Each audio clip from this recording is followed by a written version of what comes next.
Cool. All right, I like it. Thank you, guys. Hello, music enthusiasts. Welcome to episode 2 of our podcast, Pok Talk. I'm your host today, Elena. I am Bailey Botan. I'm Kennedy Skogard. And I'm Sandy Nicholas. Today, I am going to be talking about the baião style in the Brazilian music community. So the baião rhythm is rumored to be originated from the northeastern portion of Brazil around the 1940s. It was made popular by a Brazilian singer/songwriter, Luiz Gonza, and I hope I'm saying that right. I hope I'm not butchering that. But he is also known as the King of Baião. So he was very big in this style, and he was really, really good at it. So, and if you look this guy up on Google, it's kind of funny. If you look him up on Google, you'll see that he was one of the most influential figures in Brazilian popular music. So not only was he great at the baião, but he was just great at everything Brazilian popular music in the 20th century. And you'll also see that he was a very accomplished accordion player, which is really funny. So like you'll look at his picture and you see him holding this big accordion, just singing and going away. It's great. Anyway, back to baião. There are a lot of different influences, such as the Arabic, North African, and Middle Eastern. So all of these influences of diaspora have kind of bled into one style, which is baião. There are 3 major components linked to the true baião style. The bass, the pulse and accent, and then melody and harmony. So those are the 3 different major components of baião. The melody and harmony is played by the accordion or some other kind of melodic or harmonic instrument, could be sung as well. The pulse and accent is usually played by a triangle. So we all love the little triangle. That's awesome. Yeah, the triangle. And then the bass is played by the instrument called the zabumba. So what the zabumba is, it's basically like at half the size of a bass drum. It's kind of similar looking to that, but it's about half the size of a bass drum. And it's kind of strapped at an angle on someone's body so they can like move freely while they're playing it, but it's at an angle, and on the top side is played with a mallet, like a softer mallet, and that's to give it like a bass sound when you play it on the top part of it. And then on the bottom it's played with a like tambourine stick almost. Okay. It's kind of weird. It's not metal. It's like a plastic tambourine stick, and that's what makes the treble noises. So they can play both sides simultaneously to get different kind of things. It's so neat. I saw a video of just someone trying to like teach someone how to play this zabumba, and I watched the whole video and I was just like, huh? It's so cool. I was entranced. I was drawn in. But you can also like hold the tambourine stick down at the bottom and then strike the top with the mallet, and it makes almost a snare sound. Oh. Yeah, it's so cool. Yeah, but this instrument is crazy. Let's see what else I have on my list of notes here.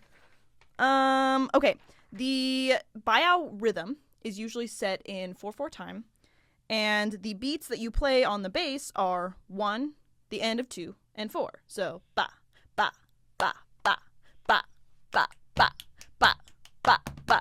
Ba, ba.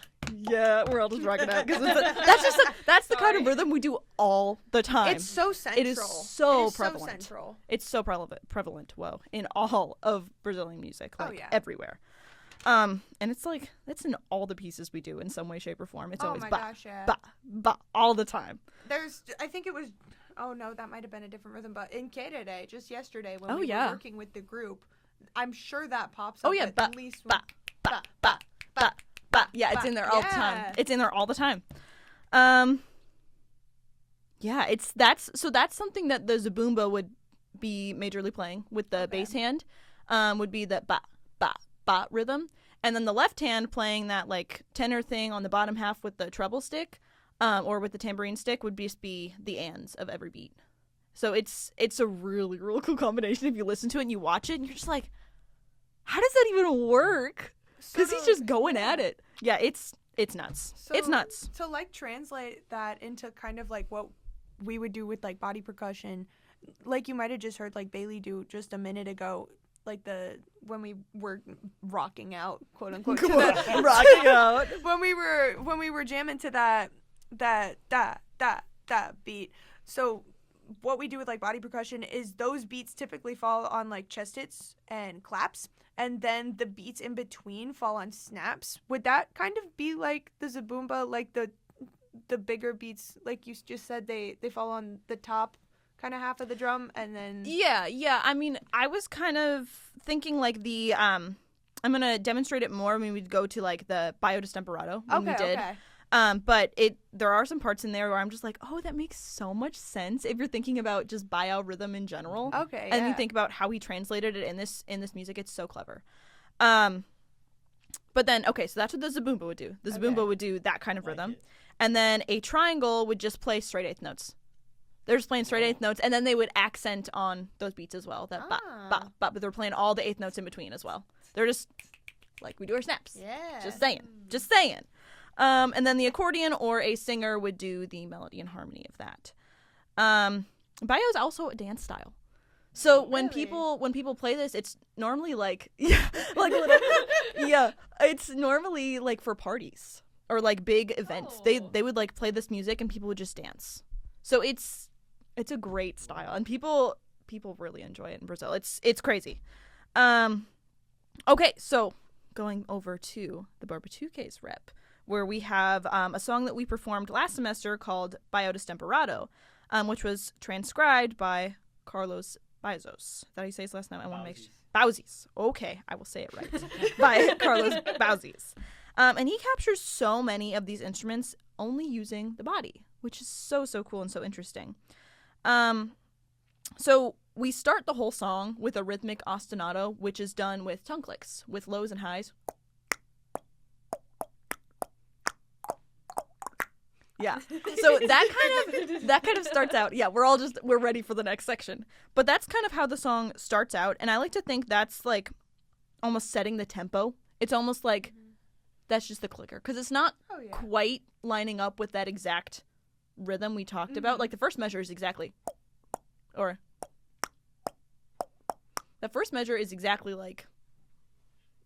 like the Zabumba rhythm. Yeah. That's exactly the Zabumba rhythm. But then the next section adds in, like, you hit your cheeks and mouth. Oh.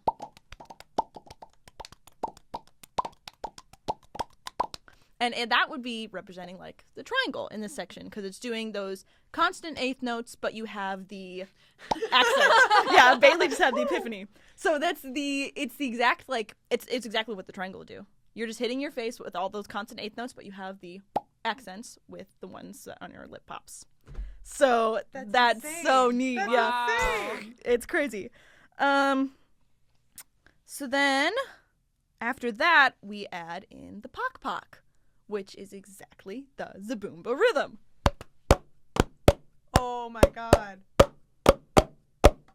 It's exactly the Zabumba rhythm.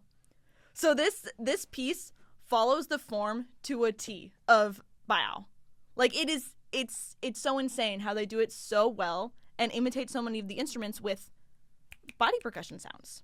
Because even after we get past the intro, our main groove of this song is bum, bum, bum, bum, bum. It's that rhythm. It's that rhythm. It always comes back.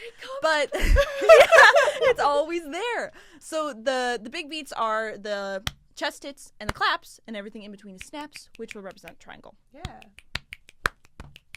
My brain, guys. Right?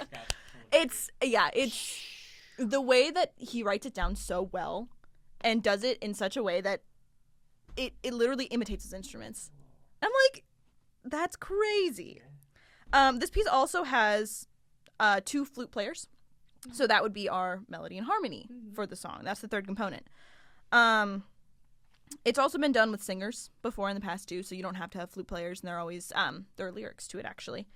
Because you and Morgan Is that in Yeah. Barbara the Musical? Is Yeah, this is one of the songs in Barbara the Musical, and they put words to it, and it's really a clever song. They put words to it for when Barbara was starting his first music school, and he was starting his first body percussion course anyway, and he was like in high school. So it was a really clever setting anyway. yeah. It's just so neat the way, that everything has happened here. it. So the transcription of this piece makes it possible for everybody to perform Brazilian music without any of the traditional instruments. And that's such a cool way to spread this kind of music without needing those traditional instruments, and you can just perform it anywhere. So everybody can get exposure to this kind of music, which is super, super exciting. And I think that the main purpose of the Barbatuques group is just giving this music to everybody, because anybody can do it. You don't need anything special to be able to do this kind of music. Exactly. And with nothing more than our bodies, we can share this Brazilian music with anyone, anywhere, anytime. For free. For free! It's a big perk Yes. of body percussion is that it's free to do. There's You no instrument repair. Like, Exactly. no, We like, don't need to go random- get it fixed up every year. I know with my flute, every year I got to send it in for a COA and cough up a whole bunch of money so Right. they can just, okay, it was a little out of alignment. Just let me. You don't have Thanks. you don't have to purchase a big ol' like. I'm a pianist personally, so you don't have to go out and buy a piano, spend thousands of dollars on that. You don't have to go find. I think somebody told me that their like string instrument, their viola, was like almost $5,000 That's the other insane. day. Yeah. This is free. Yeah. This is free. Yeah. So what are your guys' thoughts on Baiao as a whole? What are we feeling? Whoa.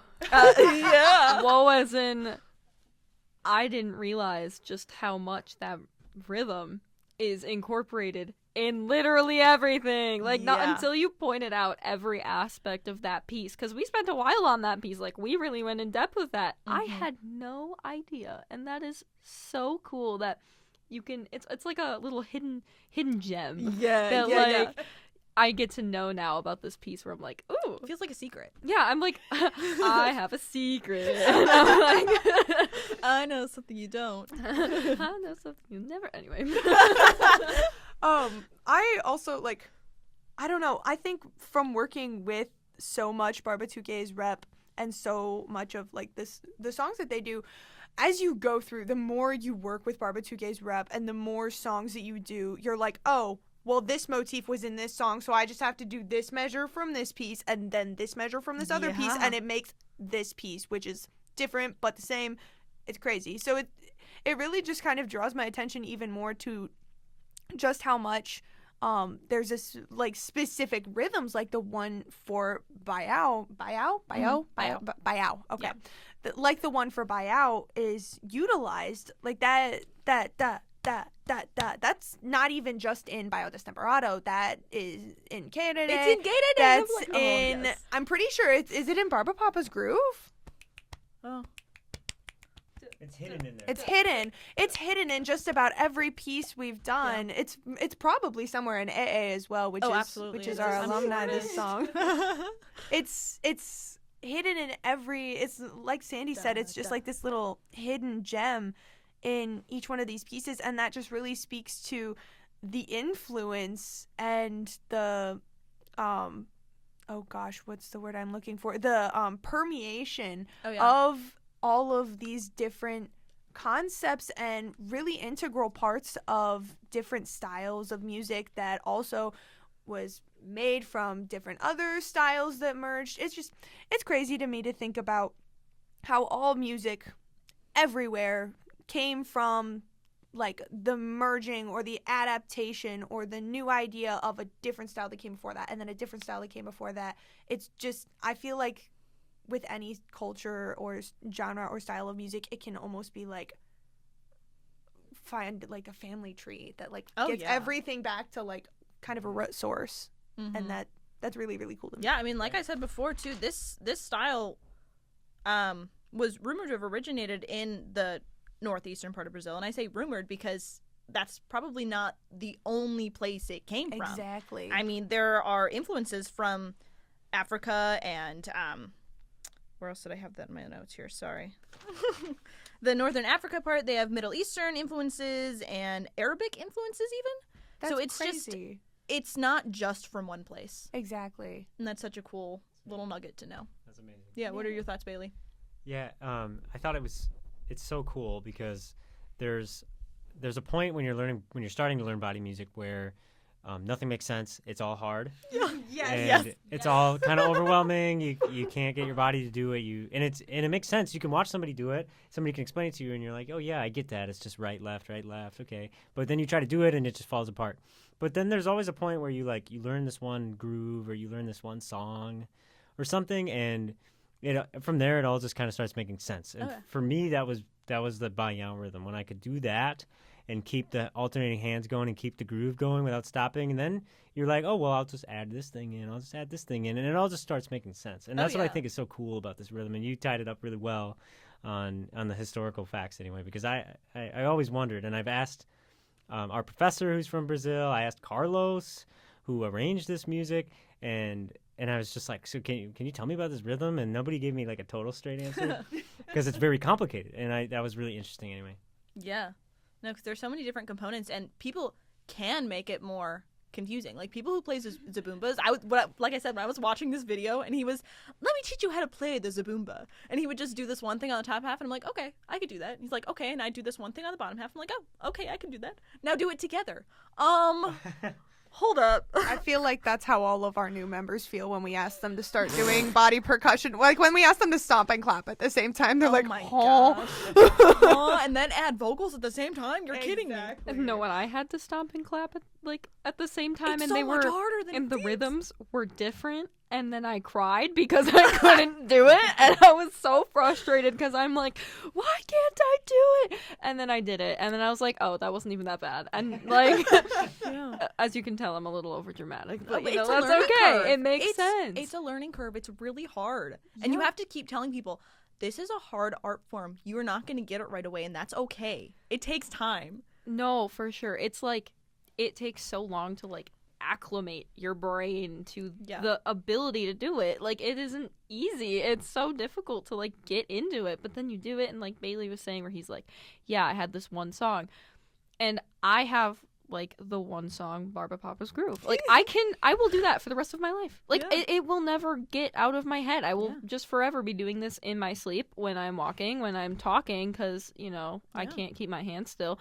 So like, it's just like that thing that like once it clicks, it clicks. Yeah. And even now, like this semester, and I'm not even really there, I can pick up on stuff that you guys are doing very quickly. Yeah. And I've been taking a lot of time off. So, and granted, like, I'm not keeping my skills like going, but like I didn't lose the skill that I had gained from doing it before. And I think that's also something that's really cool, is that once you learn how to apply it, it's something you can do always. Oh, yeah. And I'm sure that there's so many applications that could come from this stuff, like, in the future, because this is something really new now. Here, like, in the United States. It's not something you see everywhere. Like, we're one of the only groups here. Like, it's something that can be used in so many places, and I'm really hoping it takes off. Yeah. Yeah. So. Amen. Yeah. Amen. Yeah. And guys, we don't even need any instruments. Like, that's just crazy to me. Like, but guess what? A Zaboomba only costs like $50 to $300. Guys, It's actually $300. actually not that expensive. So if we want to invest in a Zaboomba for the group, guys, I just like it because of the name. it's so fun. It's so fun to say. Yeah, Zaboomba. Zaboomba. Gosh. It's just like, oh, when you started talking about like the different hands doing different things, I'm like, oh, I see the connections. Literally, the connections it's are there. forming. It's there. Oh. And yeah, like both Bailey and Sandy were talking about with like being able to, like, once it clicks, and that's so true. Like, that when you're first starting to learn how to do it, it's very, very much like an uphill climb. I know. I saw it, I'm like, I would never be able to do that. Like, no way would I ever be able to do that. I trip over my own feet. I fall up the stairs on a daily basis. How in God's name would I be able to coordinate it enough to do that? And that's something that we hear from I know I heard it from almost every single one of the members who are now in the group, who are new this year. I know particularly, like, I met one of them at like our engagement fair for the music department. And I'm like, hey, you knew so and so who was in the group a year ago. You already know this little bit of it. You should join." And she was like, "Oh, well, I'm not coordinated enough for that." I'm like, no, Neither am I. join. You'll get it. It'll Exactly. happen. I mean, Kennedy and I spent the first 10 minutes of Oh my before gosh. choir just like we reviewed every single day. Every single day.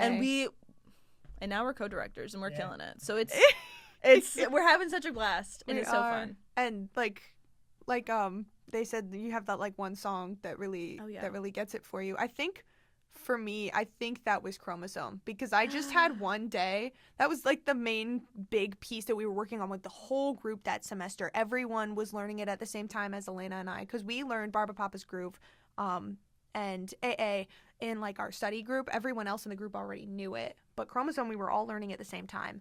And I just remember this one day in rehearsal where I finally like was able to like I got the rhythm. I'm like, oh, that's the first time I've ever done it consecutively right on the first try. And then I did it again, and then I did it again, and then I did it again, and then like 30 minutes later after I had been done, I tried it again. I'm like, you just when it clicks, it clicks. It And when does. you have it, you have it and you don't lose it. And like Sandy said, it's so much easier to pick up on things. After a semester in the group, it's insane how much faster you're able to learn things and pick Yeah. up on things.